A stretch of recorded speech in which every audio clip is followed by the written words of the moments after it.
Good morning. We survived another Chinese New Year.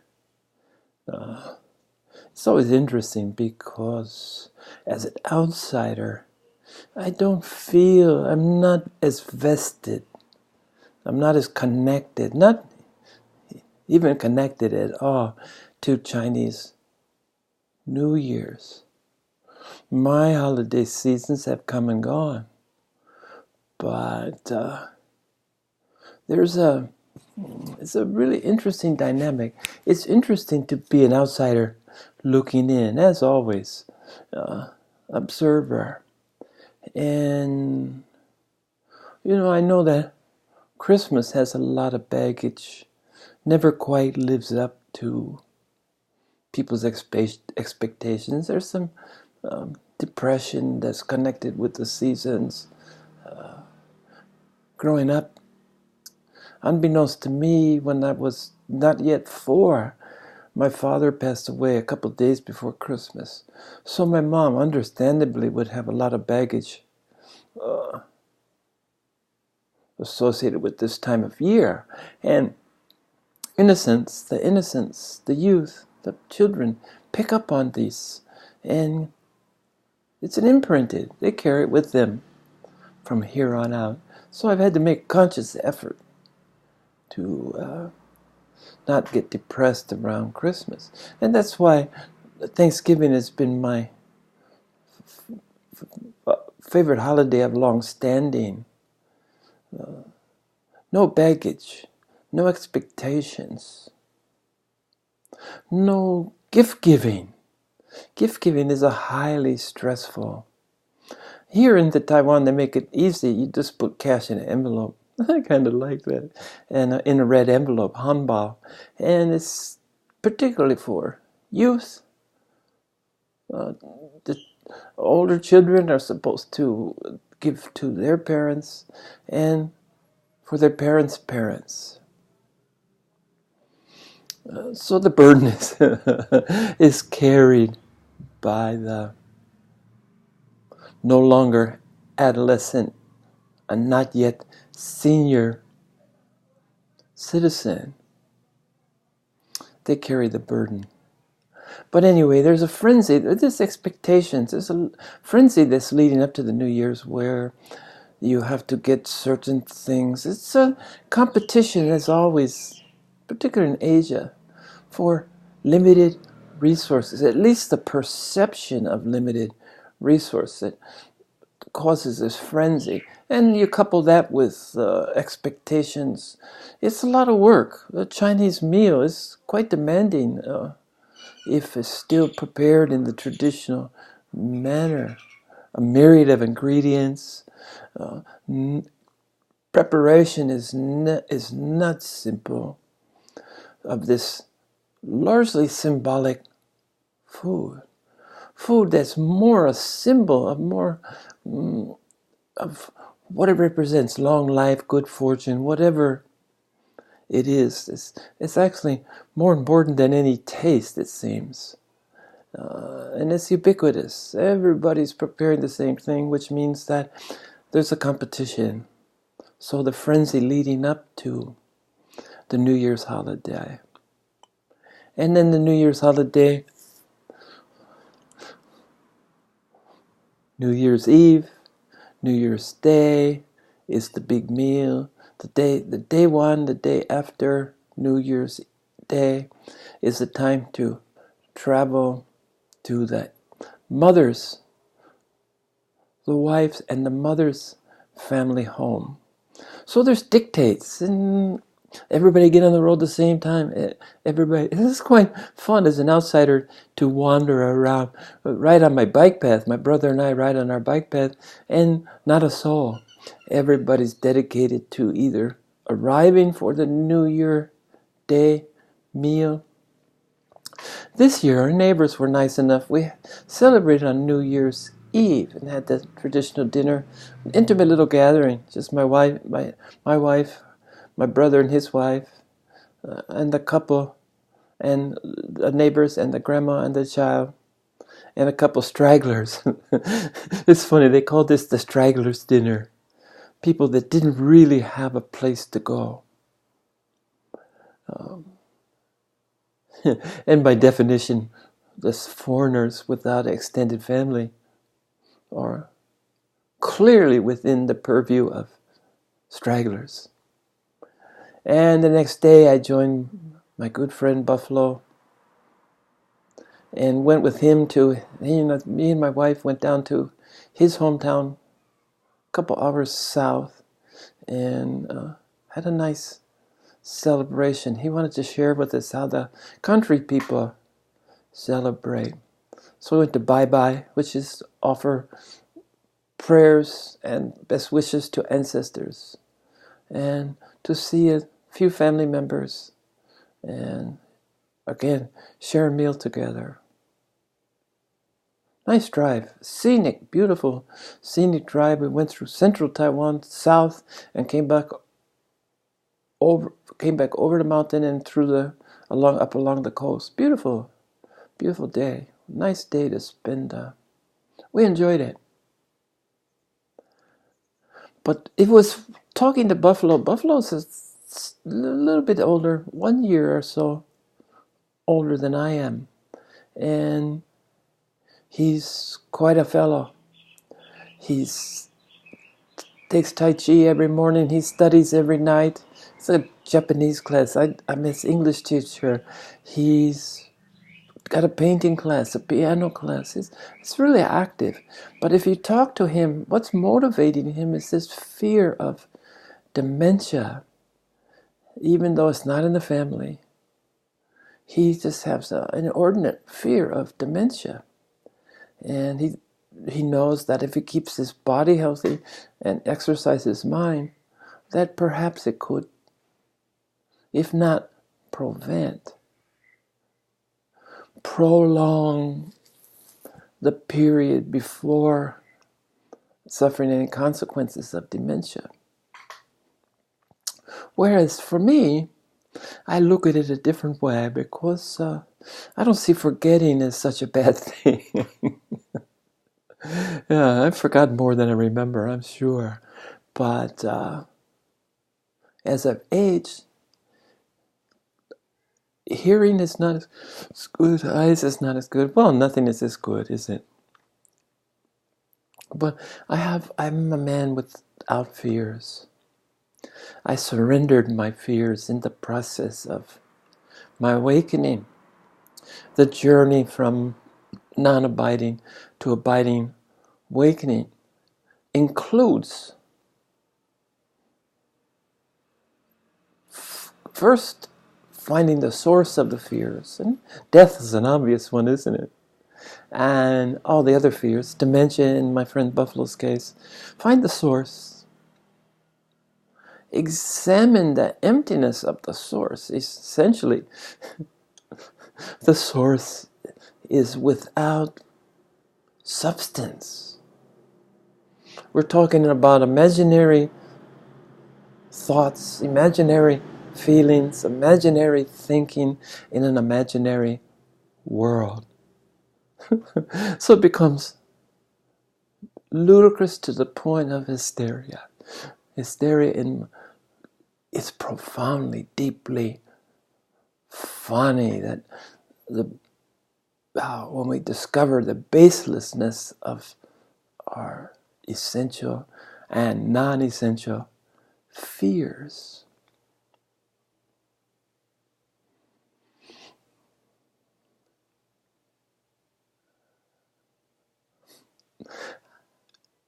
I not only, well, let me put it positive. I welcome the inevitableness of the aging process. To take it, to live in grace. When you're coming from a state of grace, whatever the world throws at you, so be it. And you don't miss a beat.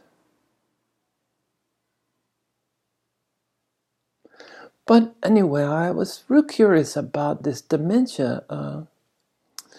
My friend's inordinate fear. He fears dementia, I think, more than his own demise. But I think somehow they're closely related, because dementia seems to be, for some, a part of the process of dying, dying, various stages of dementia until it's acute. And from my understanding, not the life expectancy isn't too long. Maybe people, I think, essentially they give up because they're so connected to who they think they are, that when they're losing that, instead of welcoming it as a spiritual growth, they fear and they try to cling. And the more you try to cling to something, the harder it is to hold on, the more effort.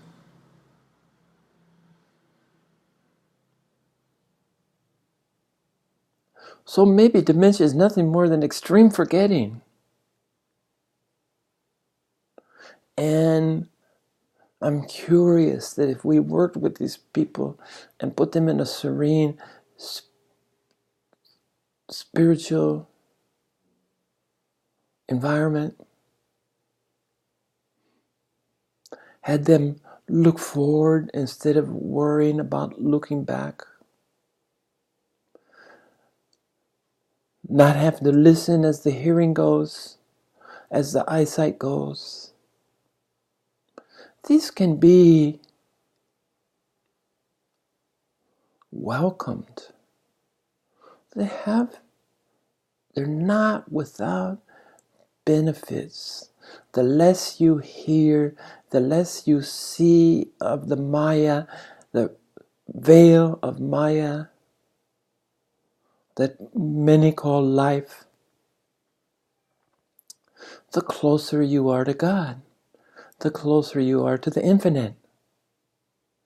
And I suspect that this should be embraced instead of, it's the concern of the younger people.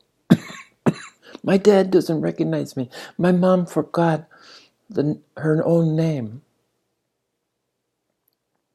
Well, this could be looked at as extreme forgetting, to allow us to remember, to remember our constant state, to remember what we've always known, the infinite,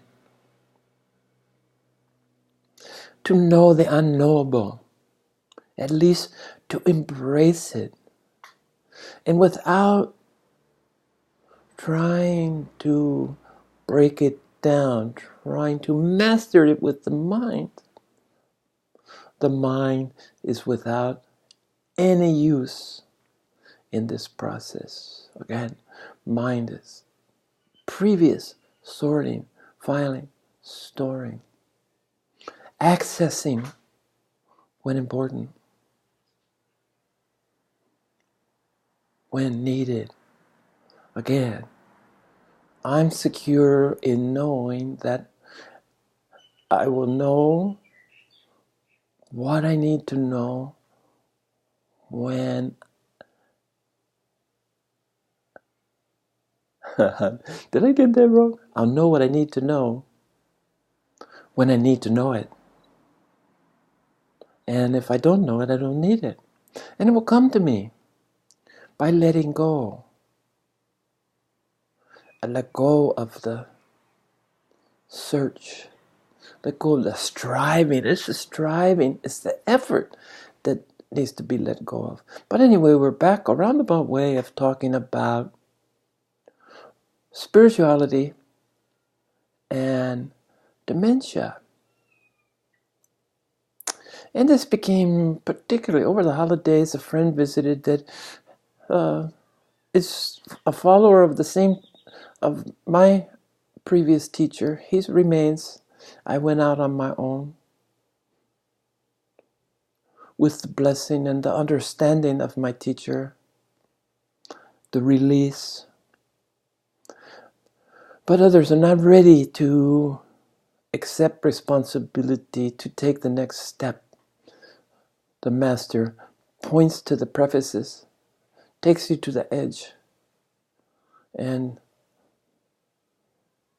verbally or non-verbally, in my case it was all non-verbal, it was all allegorical, it was all in-shin, we call it, a relationship, heart-to-heart relationship with the teacher, with my teacher. Took me to the edge and said, okay, this is all I can do for you. You need to jump. And this is where the fears come in.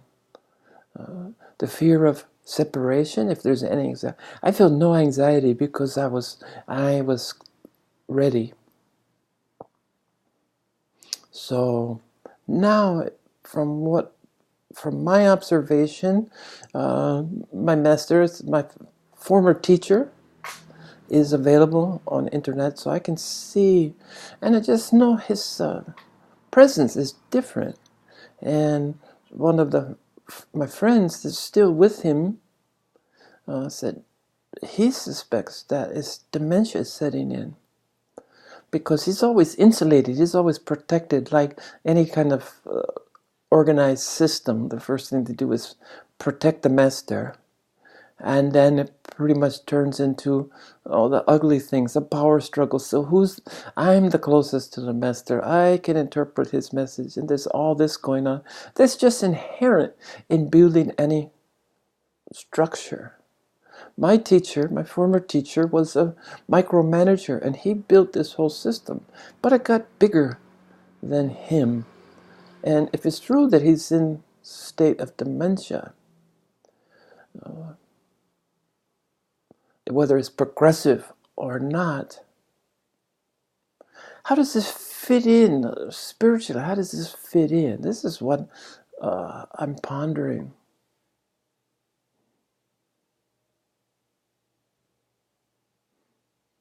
Does it lessen your spiritual being? Obviously not, because it's impossible to take away from all that there is. If everything is the infinite, if everything is the spirit, is everything is, there's no taking away. You can't take something away from everything, because even if you're mentally, emotionally, physically separated somehow, if you could do this, it would still be a drop of water is still water. Steam is still water. Gas. Water is in a gaseous state, is still water.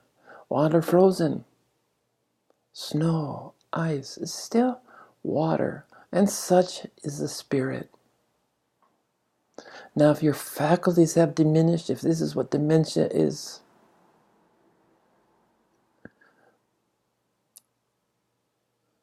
first of all, with dementia, we only deal with the outer world, and we're already projecting this. We've shared this fear, as my friend Buffalo has, this fear of losing it, losing himself. Yet, ironically, this is the goal, the ultimate goal of our existence. We learn what's real by discarding the unreal. We learn what is Maya, the great illusion, by discovering the real. So I tend to think of dementia not in a negative, a loss. I see it as a step closer. Who knows? We know the exterior world of people suffering from dementia, but we don't know the interior world.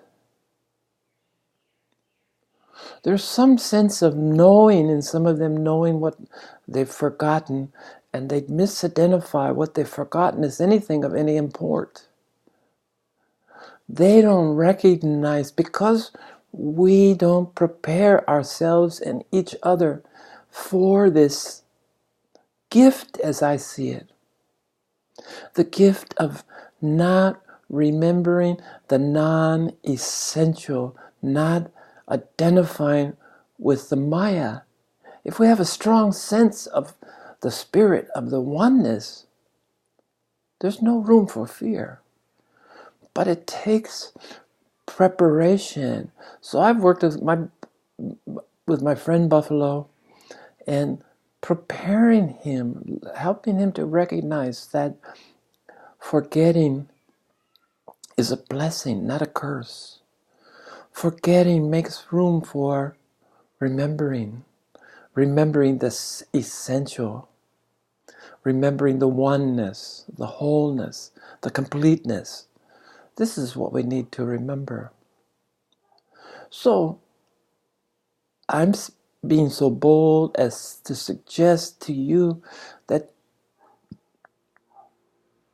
preparation for the possibility of dementia is it's not a bad idea. It's a good idea. It should be part of your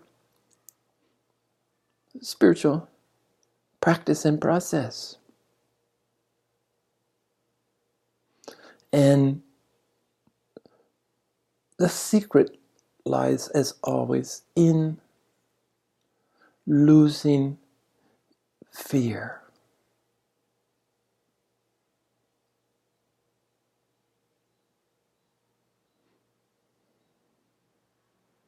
To truly surrender your fears. As I've mentioned before, karma and fears can be burned in the violet consuming flame. The flame without heat yet burns completely. There's nothing left of what you give up to the violet consuming flame. What you're willing to discard, what you're willing to give up to entrust the violet consuming flame. And this is a practice that, as meditation, as breathing, needs to be cultivated until it becomes automatic. Each day, without much attention and much effort, I release the karma of my day. Remember, you're awakened and you're removed, your karma is removed, but the second is removed as long as you remain in the physical body. That's why such a high percentage of people that awaken pass on. It's been suggested to me it's as high as 90% of people that can't maintain their physical body anymore, or they don't want to, or they don't know how to, or they don't feel the necessity to. They don't feel drawn to any sense of responsibility to help all sentient beings on their path. And arguably, you could not be any more helpful to someone else's path as being an example. And even if this means you left your physical body, the reverberation, the residues of the people's remembrance, the people's experience with you will remain behind. That's your true legacy. And be an example. But some feel a responsibility to maintain the physical form, and they start either consciously, unconsciously, or even subconsciously practicing methods, age-old methods. Nothing new under the sun, after all. Age-old methods at how to remain in the physical form. For me, I've mentioned that I'm judicious about bliss. Bliss is a state that I'm gifted with for very brief, unmeasurably brief periods of time. And I don't seek it. I don't want to dwell. My time is not right. For the reasons that are not clear, and for reasons that my understanding of the reasons matters not, does it? There's more for me to do in my physical body. It's simple as that. And as I know what is of ultimate import, which is the unity, the oneness of all sentient beings, this is compelling, not impel, compel. I willingly listen without needing to have a clear understanding of any purpose I might have, any helpfulness I might have. I just have the compelling feeling to maintain my physical form, which takes effort. As you well know, sustain. We have to sustain our physical body. We have to sustain as equally our light body, our ethereal body, our body that gets its energy directly from the source, that doesn't need food and water. But to maintain this ethereal, this light body, we have to obviously take care of the physical body, mentally, energetically, by utilizing the gifts that we are given.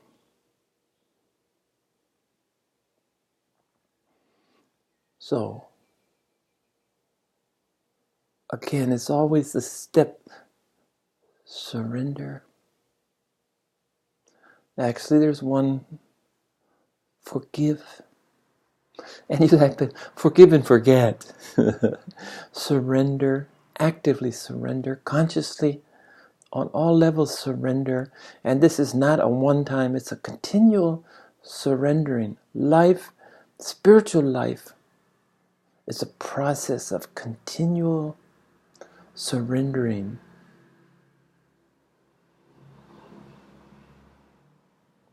And then the fears are part of this. Surrender the need to be fearful. Once you find that the foundations of what you feared are made of clay, are not of any import, the residue of the fears remain.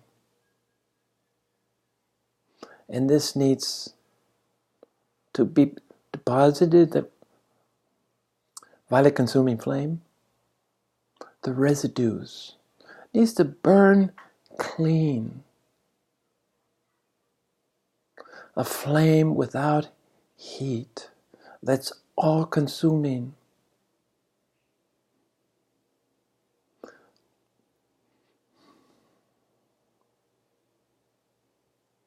So this process is part of your daily practice. Just as meditation becomes a 24/7 proposition, meaning 24 hours a day, 7 days a week, in a state of meditation. This is grace. To remain in a state of meditation is grace. And grace includes being comfortable with what you know, and more importantly, being comfortable with the majority of things that you don't know. you're equally comfortable. And remember, grace flows out of equanimity. Once you've trained yourself to remain in the same state of mind, no matter the exterior circumstances. This is equanimity. Just as equanimity and grace are as intricately linked as silence and clarity.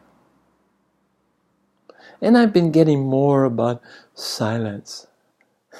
I've been getting more teachings about silence. Silence simply means a peaceful mind. It's not the absence of sound. The world goes on. You don't have to be in a deprivation chamber where all external, because trust me, they put you in some kind of container and you'll start to hear your internal sounds, your own heartbeat, your own breathing. I believe you can even hear thinking. So the quest for silence was one that I spent a lot of time on, because my end game was clarity. Because I've always been known to be a little cloudy. I grew up in a cloud. Uncertain. That's where the questioning came from. And as this cloud dissipated, and it dissipated because I gave up the search, gave up the craving for its dissolution. It's a consequence of surrendering. It's a consequence of forgetting. Forgetting to make room for remembering. And the awesome thing for me is the simplicity. The closer you get, the more that you notice the simplicity. And this has to do with specialness. This has to do with being totally ordinary. Isn't it ironic that the ultimate goal of life turns out to be ordinary? After a life of, for most of us, striving to be extraordinary, trying to be better or different or achievement, only to find out,